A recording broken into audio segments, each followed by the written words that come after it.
Hi guys. Alright, so in this video I'm going to show you how you actually start off using the MPLAB. What's your settings that we need to configure before we start using the MPLAB, and we're going to approach one simple problem, that is the one we are seeing on screen, that is summing from number 0 to n. So we can get to choose what the number n that we want. It can be 10, 20, or any number that you like. So let's get started. Alright, so let's open up MPLAB. So go to MPLAB, you would see this right, you see this window here. So the first step is actually very simple. Go to File and click on New. So immediately you will see this interface. This is a text editor, and in this text editor we'll be writing down all the source code here.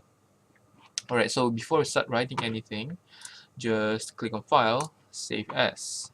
Alright, so you want to save in a folder that is easily accessible. I'm going to save mine in the desktop. Right, so I'm going to save it as some 0 to n, right, and this. So this file name, it needs to be named. You can put whatever name you like. So mine will be some 0 to n, and the important thing is it needs to have this .asm as the extension. So you can save this in your folder that you have created. Click on Save. Alright, so we have done with the first step. Now the second step is you click on Project Wizard, click Next. Okay, now here we need to select the processor. So actually it can be any processor that you like, but I'm gonna stick with this, okay, because this is a processor that we'll be using throughout for the coming semester, so this would be a good choice. Alright, click on Next, and here we need to create the project name. So click on Browse, and you need to browse to the file that you have created, the folder that you've created just now, which is sum 0 to n. Click inside, and now we rename it, rename the file name, the project name, sum 0 to n. So the project name, it can be anything, and it doesn't need to have any extension like previous one. So click on Save. Alright, and here click on Next. Now we need to add the ASM file that we have created just now into this project. So how do we do that? Go to the .asm file and click on Add over here. So once we have that, click on Next and finish. So we are good to go. Alright, so we are good to go. We are ready to write the code now. So how do we write the code? It's easy. Double click on this and the text editor will pop up once again. So yes, let's begin writing the code. So the first step is always to write the template. So I believe I've covered the template in class. So the template will look like this. Include P18 F4550.inc. So below that we have our origin 0, and then go to start. We have origin 0x08. So return from interrupt, and origin 0x18, and return from interrupt once again. So this is just a simple template, and oh yeah, we have a start here. And for the sake of compiling, we need to actually specify an operation, any operation here, otherwise it will give an error. So I'll show you.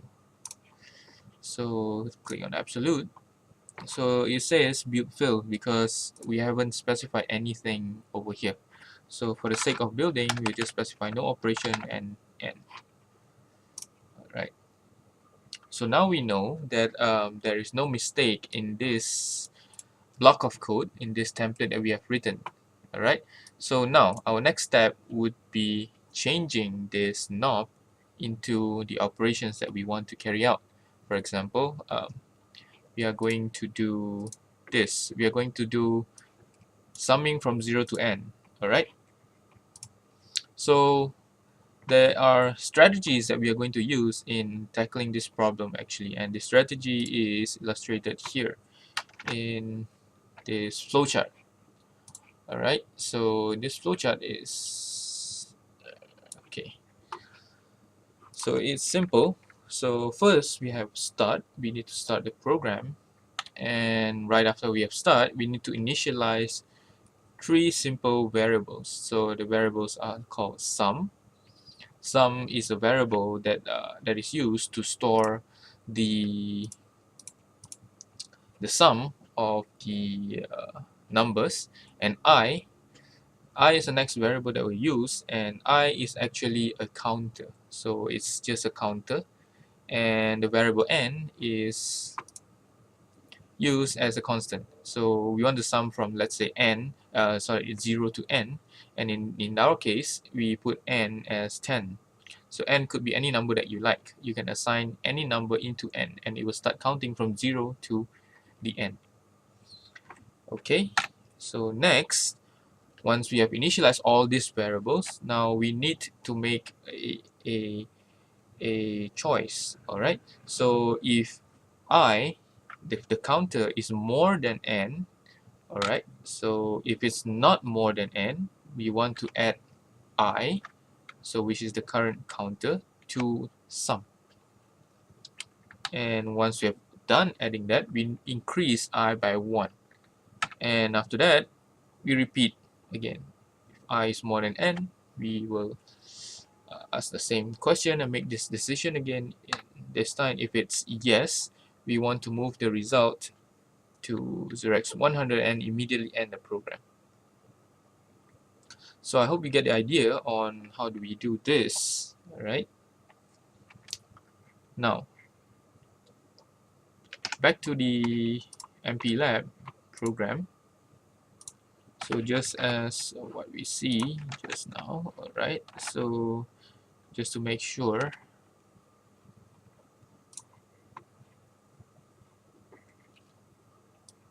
alright, so just to make sure that you can see the flowchart, alright, I'm gonna just keep it here. Alright, so yeah, so let's start with initializing the variables, right? So first we have n, the variable n, we want to set EQ, so equivalent to decimal 10. So if you specify n equals to 10 here, it will start counting and adding everything from 0 to 10. So add 0 plus 1 plus 2 plus 3 plus 4 plus 5, 6, 7, 8, 9, 10. So you add everything. Alright, so this is the variable n. And so we also need a container to actually store this variable n. So we're going to name this container as loop underscore count, and we are going to store it in the address 0x01 maybe. Okay, alright, so for next we also have our second variable, which is the variable I. So variable I is a counter, and we need an address to store the variable I. So let's say the address, we store variable I in 0x02, and the same goes to sum. So we store the sum in 0x05. So these are just arbitrary numbers, so you can actually choose any address that you want over here. So we are done with initializing all these variables. Now we need to make sure the value 0 is inserted into the sum container, and the variable I container has a value of 0. So how do we do that? It's very simple. So we can use a command called clearf. So this clearf will actually clear the content of the container. So you can clear f sum, f so a, and we can clear f I a as well. So now try to build it, build all. Okay, so we have a build succeeded. All right. Okay, so we have a build succeeded over here. Okay, so now back to the flowchart. What we're going to do now is we are going to ask whether or not I is more than n. So how do we do that? So it's actually quite simple. Oh yeah, before we do that, we need to make sure the n value of n gets the variable n gets the value of 10. So in order to do that, we are going to move literal work n, and we're going to move wf into loop count. Okay, so we are moving the literal, which is n, and n is equivalent to 10, so it's the same as moving literal 10 into variable loop count and a. Alright, so if you try to build this, okay, there's no problem with that, and we try to view we try to view the file registers. Where's the file register? Here it is. So if you try to view the file registers, it's here. Okay, so if you try to view the file register, so just to make sure the value of n is inserted into loop count, which has the address 0x01, so we need to run it. So for that, we select MPLAB sim and we run. Okay, so note that the value in 0x01 has just changed to a. So a is equivalent value of 10. Alright, so because of this line, so the value of a is inserted into this container. So it's 0x, so 0, 1. Here. Alright, so 0x02 and 0x05 should have a value of 0. Why? Because we have clear f sum, which is 0x05, and clear fi, which is 0x02. Okay, so yeah, so back to the PowerPoint. Now we see that now we need to make a decision over here if I is more than n. So we need to compare the value of I and the value of n, right? So how do we do that? Here is we're going to use a command that is called compare file with the working register, and it's going to skip if it's greater than. So compare file skip greater than. So this command is going to compare a file which is specified I and the working register.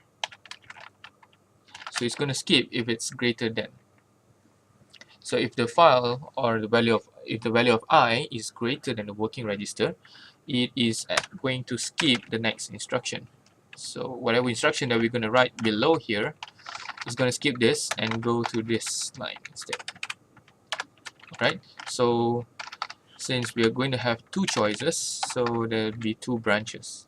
So if I is greater than working register, so the working register holds the value of n. So in other words, it's equivalent to say that if I is greater than n, it means what? We're going to end the program immediately because it's greater than the number n. So we want to sum just up to n. Anything greater than this 0 to n, it's not our objective, right?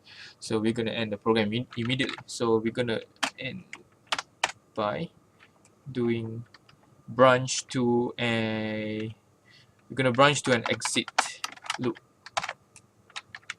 And where is exit loop? We're going to define it now. So exit underscore loop is just going to have n. So if the file is greater than the n, I is greater than n, it's going to end. End the loop. It's going to end the program. So if it's not greater than n, what we're going to do is we are going to sum the I and n. So which we are going to branch out to something called the sum loop. So sum loop, we haven't defined sum loop. So sum underscore LP is here. So what happens in sum underscore LP is that we're going to take the value of I and we're going to take the value of the sum and we're going to add them together. And that sum we're going to store in the sum variable. Okay, so for this we're going to move I. So we're going to move the value of I into the working register, and after that we're going to add WF at the working register to a file. So the file is sum, and the result we'll store in F and A. So after we've done with the addition, what we're going to do is we are going to increase I. Right, we're going to increase I. So I goes from 0, 1, 2, 3, 4, 5 up to n.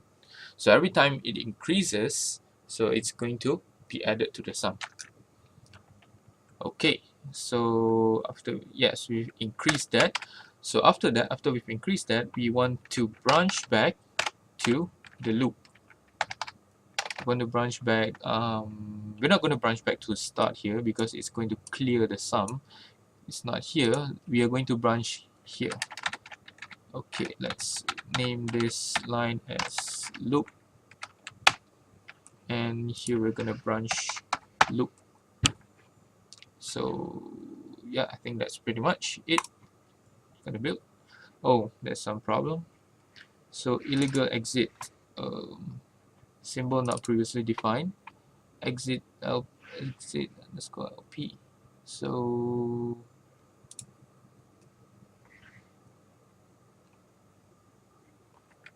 what's the problem here?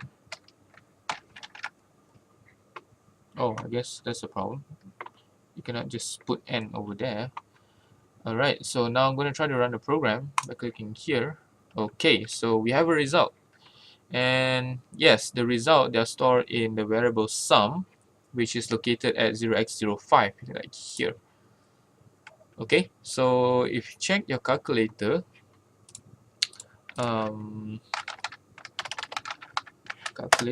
so if we sum in hex, we sum from 0 plus 1 plus 2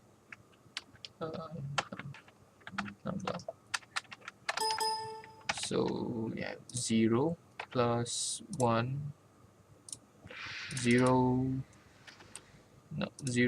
plus 1 plus 2 plus 3 plus 4 plus 5 plus 6 plus 7 8 plus 9 plus plus 8. Yes, so summing from 0 to 10, which is A, is equal to 37. So this proves that our answer here is correct. Okay, so that's the end, I guess. Oh yeah, so before we end, we need to move the result to 0x100. So just for the sake of the question, so we are going to move, before we end, we are going to move FF, 0x05 to 0x100. Alright, let's build that again, and let's run it. Okay, sure enough, 0x100 also has the same value, so because it's copied over here. Okay, so I hope that clears a bit, that gives you a bit of clue on how do we do addition from 0 to n. Thank you.